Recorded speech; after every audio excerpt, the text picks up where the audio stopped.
अस्सलाम वालेकुम ख़ातिन हज़रात, मैं हूँ इसरार अहमद कसाना। पाकिस्तान में जो इस सूरत हाल है वो ख़ास तौर पे जो हमूद रहमान कमीशन वाली रिपोर्ट का जो ज़िक्र हुआ था और वो जो ट्वीट था, वो लगता है कि गवर्नमेंट के गले की हड्डी बन चुका है। ना उसको निगल सकते हैं, ना उगल सकते हैं। केस करें तभी अब फँसते हैं, नहीं करें तभी फँसते हैं। और अब जो पीटीआई ने स्टैंस लिया है, वो बहुत ही एग्रेसिव किस्म का स्टैंस ले लिया है। और उसके बाद लग यूँ रहा है कि जैसे अब गवर्नमेंट जो है वो पीछे-पीछे हो रही है और उनको समझ नहीं आ रही कि इसको कैसे हैंडल किया जा सकता है। इसका तज्ज़िया करते हैं। दूसरा थोड़ा-सा गवर्नेंस के जो इश्यूज़ हैं, उनके भी ज़रा थोड़ी-सी बात करेंगे और देखेंगे कि इस वक़्त क्या सूरत-हाल चल रही है। लेकिन ओवरऑल पीटीआई की पॉलिसी देखते हैं और इस सिलसिले में हमें जॉइन कर रहे हैं वाशिंगटन डीसी से हमारे दोस्त जनाब अरसलान ताज घुमन साहब, जो कि पीटीआई की कोर कमेटी के रुकन भी हैं और साबिक एमपीए भी हैं। हियर कम्स अरसलान ताज भाई। अस्सलाम वालेकुम अरसलान भाई। अस्सलाम वालेकुम इसरार भाई, उम्मीद है खैरियत से होंगे। अल्लाह का शुक्र है। अच्छा, एक तो शुरू में ज़रा बात कर लें। वो जो मुझे याद है एक ना फ़रीद ज़करिया की एक किताब आई थी। उसमें उन्होंने ना वो पैंडेमिक के हवाले से थी। तो उसमें वो बेसिकली उसका नाम था कि the lessons of the post pandemic world. उसमें उन्होंने बेसिकली ये कहा था कि कोई भी जो फंक्शनिंग डेमोक्रेसी या फंक्शनिंग फंक्शनिंग गवर्नमेंट जो होती है, वो कौन-सी होती है जिसके अंदर कॉम्पिटेंस होती है, वेल फंक्शनिंग होती है और ट्रस्टेड होती है, लोगों का उसके ऊपर ट्रस्ट होता है और क्वालिटी ऑफ गवर्नेंस वो दे रही होती है। मैं आपको 2 मिसालें देता हूँ। एक तो ये कि जो अभी रिसेंटली आपने देखा कि बल्कि रिसेंटली क्या, बहुत ही रिसेंटली कल की बात है जो रिपोर्ट हो रही थी कि वज़ीर-ए-आज़म साहब ने कहा जी कि तेल की कीमतें जो हैं वो कम हो रही हैं ₹15 समथिंग। और फिर हमने देखा कि एम्बैरेसमेंट की इंतहा हुई कि जब उन्होंने कहा जी कि नहीं, ये तो इतनी हो ही नहीं सकती, 4 पे 75 पैसे जो है वो हम करेंगे, बाकी से ज़्यादा नहीं हो सकते। अब यहाँ से आप अंदाज़ा लगाइए कि एक प्राइम मिनिस्टर जो है, वो ये कह रहा था कि ऐसा होगा और वो नहीं हुआ। अच्छा, नंबर 2 जो इवेंट हुआ है और बहुत ही सैड इंसिडेंट हुआ है, वो ये है कि वियतनाम की जो हमारी वहाँ पे एम्बेसी है, जो वहाँ पे एम्बेसडर हैं वियतनाम के, उनकी अहलिया मोहतरमा गुमशुदा हो गईं और इस्लामाबाद जैसे शहर में वो गुम हो गईं। और उसके बाद हमने पता किया जनाब कि वो मुख्तलिफ लोग जो हैं उन्होंने 17-16 के करीब टीमें बनाई और जाके उनको पकड़ा कहीं से, पता नहीं F9 पार्क के स्पोर्ट्स कॉम्प्लेक्स में वो क्या कर रही थी। तो ये गवर्नेंस की हालत है। मुझे ये बताएं कि इस वक्त आपको पाकिस्तान में कोई गवर्नमेंट नाम की कोई चीज नजर आ रही है जी? देखें गवर्नमेंट नहीं, या हमारे बड़े अच्छे दोस्त डॉक्टर शाहिद मसूद साहब कहते हैं अरेंजमेंट है, इसको अरेंजमेंट का है। और मुझे बड़ा अच्छा लगता है इनका वर्ड जो इन्होंने निकाला है, मतलब ये अरेंजमेंट है। क्या अरेंजमेंट है? अरेंजमेंट ये है कि सब हंसी खुशी जो है सहने लगे, रहने लगे, आवाम सहने लगे ऐसे, और और ये ये रहने लोग लगे। रहने लगे। हम्म, तो ये अरेंजमेंट है। इस अरेंजमेंट की मतलब कहाँ से शुरुआत हुई है? लंदन प्लान से। लंदन प्लान क्या जी, कि सब लोगों के जो है वो माजी जो है वो सब रफा दफा हो गया। हम्म, वो अच्छे वो रोटी शोटी खा के जो ही चलो, अब जो है वो सही से अब से दोबारा से नई शुरुआत करें। तो ये वो है।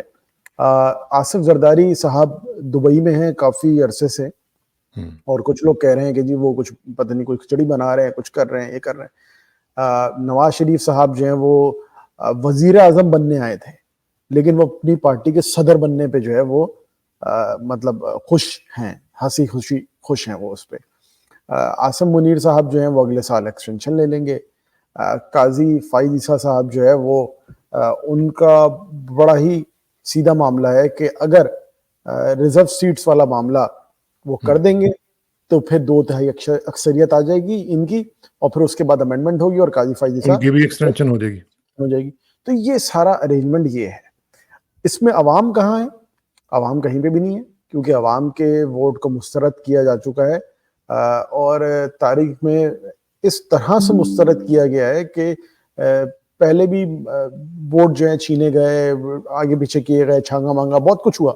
90 की दहाई में बहुत कुछ हुआ, फिर पोस्ट मुशर्रफ इरा में भी बहुत कुछ हुआ, लेकिन उसकी इंटरनेशनल सतह पे चर्चा नहीं हुई उस तरह से।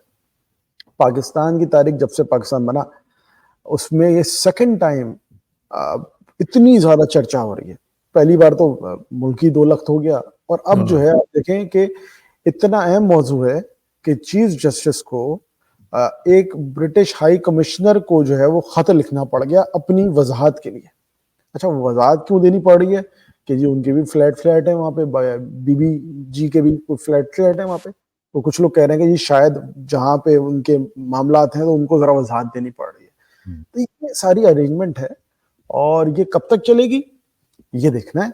और एक जो है साबिक नून लीगी साबिक पीटीआई वाले अब पीपल्स पार्टी में है, वो कह रहे हैं कि जी 6-8 महीने में है। और खान साहब तो पहले ही कह चुके हैं कि चंद दिन का मामला है और 6 महीने की खान साहब ने डेट दी थी, आपको याद होगा। अभी अ, अभी आज तो जो उनके अपने बहुत ही करीबी दोस्त हैं उनके, नजम सेठी साहब, वो तो कह रहे हैं कि ये गवर्नमेंट फारिग हो चुकी भी है और ये तो नहीं चल सकती, और बजट के बाद वो कह रहे हैं कि ये इनकी रुखसती होगी। देखिए अगर तो ये है तो उसमें 2 चीजें हैं कि अगर ये जाते हैं तो कौन आएगा, एक चीज। अच्छा ये अगर कुदरती तौर पे जाते हैं तो फिर क्या होगा, फिर मुल्क में इलेक्शन होगा और फिर उसके बाद जो अवाम जिसको वोट देंगे वो हुकूमत बनाएगा। अगर गैर मंतकी तौर पर अननेचुरल होता है जैसे होता आया है पाकिस्तान में, in house so called in house change, जिसको ये खुद कहते हैं कि जी इन हाउस चेंज बगैर एजेंसीज की इन्वॉल्वमेंट के नहीं होते, तो अगर वो होता है तो कौन आएगा? फिर उसमें बिलावल साहब लाइन में लगे हुए होंगे, तो वो फिर होंगे। वो भी कोई हल तो नहीं है ना, वो भी कोई हल देखिए तो नहीं है। वो हल नहीं है, बट बात यह है कि हो क्या सकता है, हम तज्जिया इस पे ही कर सकते हैं ना कि जी अगर ये नहीं तो फिर कौन, फिर क्या होगा और कैसे होगा। अच्छा अगर वो होना है तो इनको अभी तक क्यों बिठा के रखा, इनको इतना शॉर्ट टर्म पीरियड का जो है वो इख्तिदार क्यों दिया, और फिर इन्होंने इतना शॉर्ट टर्म इख्तिदार लिया क्यों? इसमें भी 2 चीजें हो सकती है कि जी इनसे कुछ ऐसे काम निकलवाने हैं, आईनी तरमीम हो सकती है, काजी को जो है एक्सटेंशन हो सकती है, नवाज शरीफ को जो है वो वापस हो सकता है। एक ऑप्शन ये भी है कि नवाज शरीफ वजीर आजम बन जाए, तो अगर वो नवाज शरीफ को वजीर आजम बनना है तो पहले क्यों नहीं बने? तो ये बहुत सारे सवालात बहुत सारे इसमें सवालात हैं। आएंगे और लेकिन इसमें मैंने जैसे जिक्र किया ना नजम सेठी साहब का, वो तो कह रहे हैं कि इस गवर्नमेंट के हाथ में अब कुछ नहीं रहा। तो ये बहुत, अगर अगर सेठी साहब जैसा आदमी अब ये कह रहा अब है तो अब कुछ नहीं इसका रहा, मतलब ये है तो कि शुरू शुरू दिन से कुछ नहीं है। हाँ, वो हाँ, इनके हाथ में तो है ही नहीं कुछ भी। हाँ। तो ये अच्छा, तो लेकिन एक चीज़ मुझे बताएँ कि कोर कमेटी जो है आपकी, वो कभी आगे जाती है, कभी पीछे आ जाती है। कभी हमने देखा, जिस तरह पिछले प्रोग्राम में भी हमने डिस्कस किया था कि बैरिस्टर गौहर साहब ने कहा जी कि नहीं, हमने तो इस तरह की बात ही नहीं की थी। लेकिन उसके बाद अब हम देख रहे हैं कि जनाब पीटीआई की कोर कमेटी जो है, उसने अनाउंस किया जी कि नहीं, हम इसको ऑन करेंगे, और अब एग्रेसिव एक स्टैंस ले लिया है। तो ये पीटीआई की कोर कमेटी के अंदर भी क्या-क्या चीज़ें चल रही हैं? ज़रा थोड़ा-सा मुझे बताएँ ना कि ये उधर से दूसरा जो सो कॉल्ड लोग कह रहे हैं कि एक यू टर्न है, वो ये है कि पहले ये कह रहे थे जी कि काज़ी फ़ाइज़ल साहब जो हैं, उनके हम ऊपर नो कॉन्फिडेंस नहीं करेंगे। लेकिन अब रिपोर्ट ये हो रहा है कि जनाब आप लोगों ने ये भी तय कर लिया है कि उसके उनके ऊपर हम नो कॉन्फिडेंस का इज़हार करेंगे कल मंडे से। देखें, एक तो चीज़ ये कोर कमेटी है क्या? तो हुँ, इसको समझने के लिए कि जी जो अभी आपको सामने आ रही है, कोर कमेटी वो है जो 9 मई के बाद खान साहब ने तकरीबन 30 के करीब अरकान के ऊपर कोर कमेटी बनाई। फिर ये कोर कमेटी जो है ये इसको खान साहब लीड करते थे, हाँ, उसको सरबराही करते थे। फिर खान साहब जब गिरफ्तार हो गए, फिर शाह महमूद कुरैशी साहब ने किया। हुँ, उसके बाद फिर बहुत सारे लोगों का एडिशन होता रहा, और ये शुरू में अनाउंस नहीं थे अरकान कौन कौन से होंगे, और अभी हुँ, तक लिस्ट वो उस तरह से अनाउंस नहीं हुई। इसका मकसद क्या था? इसका मकसद ये था कि खान साहब बता के जा चुके थे कि मुझे, उनको पता था, सबको पता था हुँ, कि इन्होंने खान साहब को ओके, गिरफ्तार करना है। हुँ, तो उसके बाद के मामलात जो हैं वो किस तरह चलेंगे? अच्छा बहुत सारी चीज़ें ऐसी हैं कि आपको और हमें सबको पता है कि खान साहब एक टोटल डिफरेंट लाइन लेते हैं, और फिर उसके बाद शुरू में लगता है कि यार खान साहब ने ये क्या फैसला कर दिया, ये क्या कर दिया। जैसे असेंबली तोड़ने का फैसला है कि जी लोग कहते थे ये नहीं, फिर बाद में अंदाजा हुआ कि यार खान साहब का फैसला बड़ा सही था। हुँ, तो खान साहब की एक सोच को समझना आपको पड़ेगा पहले, ये इस पूरे मामले से पहले। अब कोर कमेटी जो कर रही है, उसमें कोर कमेटी जो पहले बयानात है ये कुछ इंडिविजुअल्स के थे, हुँ, और खान साहब जेल से हिदायत दे चुके हैं कि तमाम तर फैसला साजी एक ही फोरम पर होगी, वह है कोर कमेटी। अब इंडिविजुअल्स की राय मुख्तलिफ हो सकती है, किसी हाँ, की कुछ ठीक हो है। सकती है, किसी की कुछ हो सकती है। मजमूई तौर पे कोर कमेटी का ये फैसला हुआ कि असल मामला है हमीदुर रहमान कमीशन का। हाँ, कोई वीडियो है नहीं है क्या, उसके अंदर जो कंटेंट है वो क्या है, वो डिफरेंट बात है। असल चीज है हमीदुर रहमान कमीशन। अगर उस वीडियो में कुछ मवाद गलत है या हुँ, सही है, वो तो हमीदुर रहमान बताए कमीशन की हुँ, बुनियाद पर है ना। तो हुँ, आप, हमारा तो मुतालबा ये है हमीदुर रहमान कमीशन पब्लिक कर दें। उसके बाद पब्लिक डिसाइड करे, अदालत डिसाइड करे। अच्छा, इनको पता नहीं है इनके साथ हुआ क्या है, ये समझ नहीं पाए। इनके साथ हुआ ये है कि अब हमीदुर रहमान कमीशन अदालत में डिस्कस होगी। जब ये मामला होगा, ये नोटिस किया इन्होंने, बहुत अच्छा किया। अब ये नोटिस दे के अदालत में जब मामला जाएगा तो सबसे पहली हियरिंग में बात ये होगी कि ये जो कंटेंट है ये किसकी बुनियाद पर है। तो जवाब आएगा जी हमीदुर रहमान कमीशन। तो फिर सवाल होगा कि हमीदुर रहमान कमीशन है कहाँ, रिपोर्ट कहाँ है इसकी। तो कहा जाएगा कि ये सीक्रेट है। फिर कहा जाएगा जब ये सीक्रेट है तो फिर ये आपको कैसे पता कि ये जो बात की गई है सच है, गलत है, क्या है। तो फिर ये पेंडोरा बॉक्स खुलेगा। इनको पता नहीं है नहीं इनके तो साथ ये नहीं, इसमें तो पेंडोरास बॉक्स अगर खुलता है तो वो तो आपको फिर सूट करेगा ना। तो आप खुद ही क्यों नहीं ले जाते इसको कोर्ट में? देखिए क्योंकि कोर्ट देखें जो कोर्ट जो में तो चला गया। वो तो इंडिया में छप चुकी भी है, किताब की शक्ल में अवेलेबल है। अब वो कितनी ऑथेंटिक है ये अलग बात है, लेकिन जो एक्चुअल है वो तो हमारे पास होगी ना। तो अगर वो नहीं भी है तो फिर भी आप लेके जा सकते हैं कोर्ट में कि कह देंगे जी ठीक है, ये रिपोर्ट जो है इनको कहें कि ये पब्लिश करें और उसके ऊपर डिस्कशन हो जानी चाहिए। अगर हमने कोई गलत बात की है तो रिपोर्ट के अलावा बात की है तो हम लायबल होंगे। देखिए हमारे हमारे तरफ आने के से पहले उन्होंने नोटिस जारी कर दिया ना, हाँ, फौरन तौर पे। हाँ, फौरन तौर पे इन्होंने हमसे पहले कर दिया, तो हम तो कह रहे हैं बिस्मिल्लाह, आप आ जाएं अदालत में, अदालत में देखते हैं। हमीदुर रहमान कमीशन, अच्छा बहुत सारे लोगों को नहीं पता कि हमीदुर रहमान जो नाम है, ये हमीदुर रहमान साहब कौन थे। हमीदुर रहमान साहब उस वक्त चीफ जस्टिस। 1971 में चीफ जस्टिस ऑफ पाकिस्तान थे। हम्म, अच्छा, उसमें 5 अरकान और थे, एक फौजी अफसर थे। 5 अरकान कौन थे? वो तमाम जजेस थे। जजेस कौन थे? 2 सूबों के चीफ जस्टिस, सिंध और बलूचिस्तान के चीफ जस्टिस, जो बाद में चल के आगे चीफ जस्टिस पाकिस्तान भी बने। अच्छा, उसके अलावा जो अरकान थे वो सीनियर तरीन जजेस थे। तो मतलब ये एक कोई आम कमीशन नहीं था, ये कोई इस तरह का कमीशन नहीं था, आला सतह। अच्छा, इसके 2 पार्ट थे, एक 1972 में जो फर्स्ट पार्ट आया, फिर 1976 में सेकंड पार्ट आया। और आपने कहा कि जी वो ले आए, तो फिर इसको चोरी भी करवा दिया गया, फिर और भी मामला कर दिए गए। 6 लोगों को जो है, जो फौज से ताल्लुक थे, उनको सजाएं भी हुई।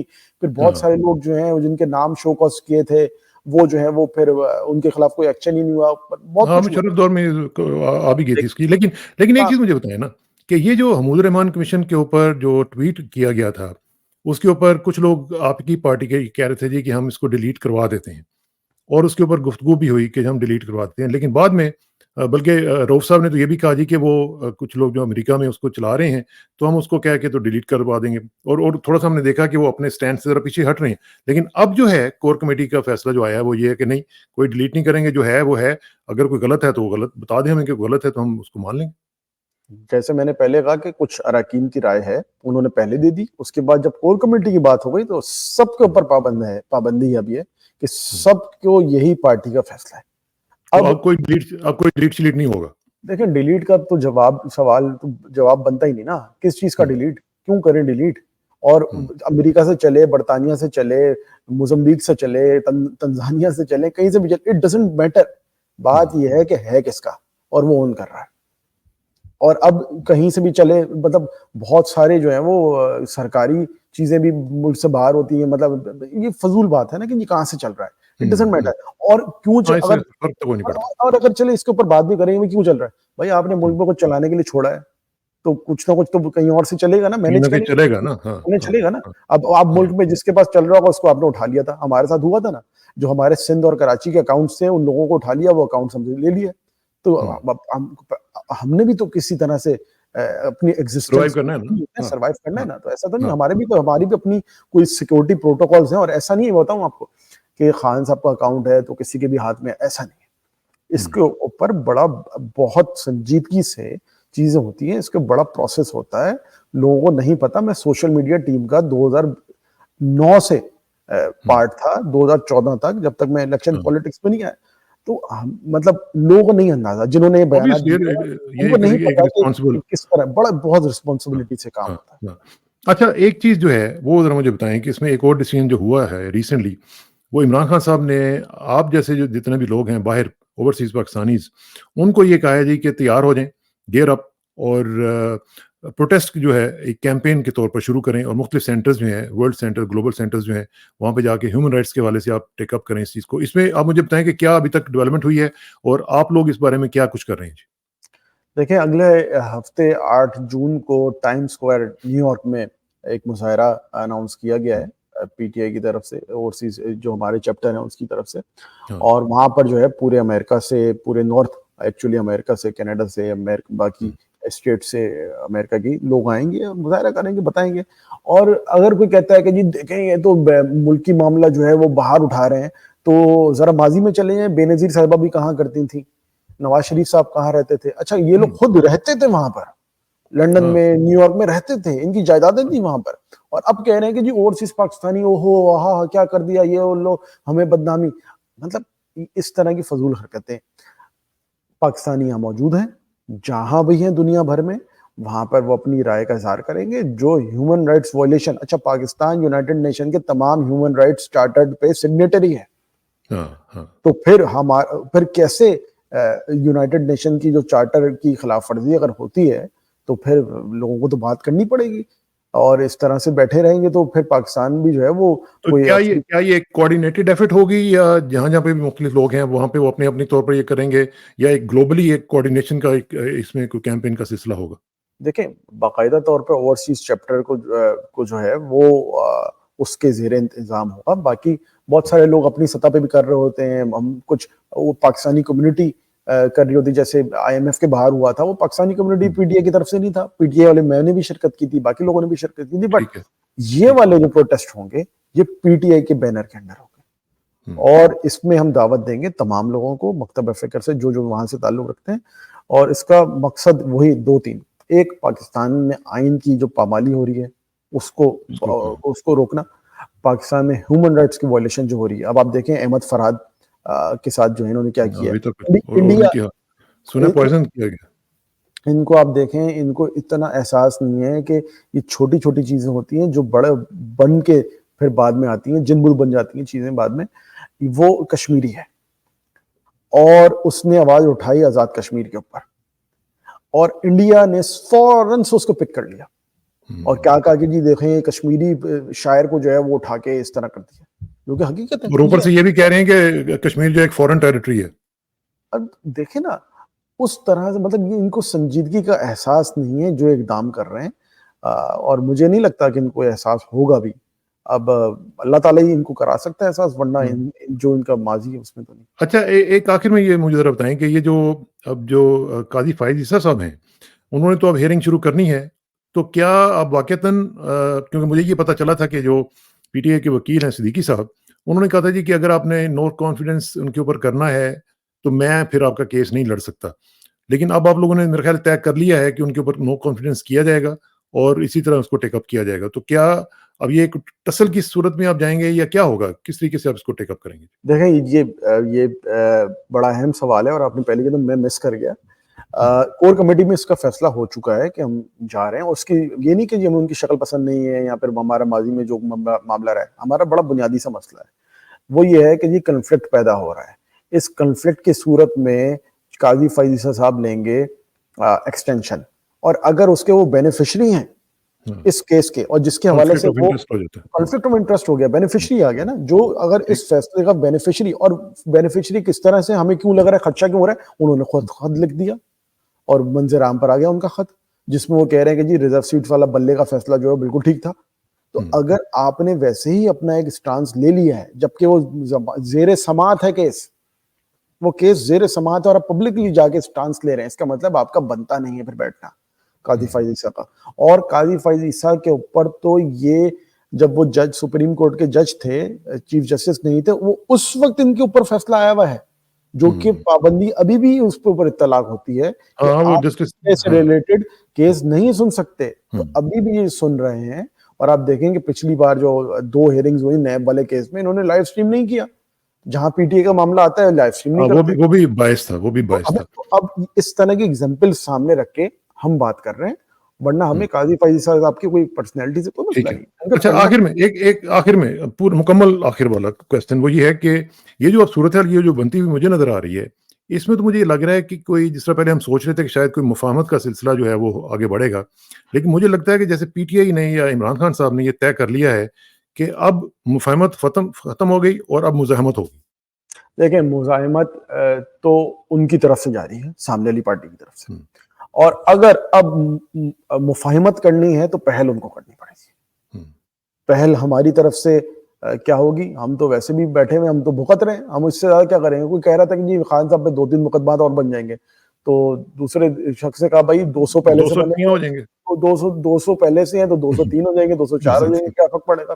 और इनसे क्या तवक्का रखेंगे कि जी हम कोई अच्छे काम कर लेंगे? तो पहले कौन से कर रहे हैं? एक तरफ ये कहते हैं मुफाहिमत, दूसरी तरफ जो है वो खावर मानिका को सामने ले आते हैं और वो केस जो है वो इद्दत वाला केस जो है वो आगे ले जाते हैं। तो एक्शन शुड बी, मतलब सामने आने चाहिए, वर्ड्स नहीं, सिर्फ बाती ज़बानी को खर्च नहीं। मुफाहिमत अगर करनी है तो इनको पहल करनी है। बात वही माफी आप मांगे पहले, फिर बात होगी। ठीक बात। चलें इसके ऊपर सिलसिला गुफ्तगू जारी रखेंगे। बहुत बहुत शुक्रिया सलमान भाई, और जल्दी मुलाकात होगी जी। Thank you very much. अस्सलाम वालेकुम।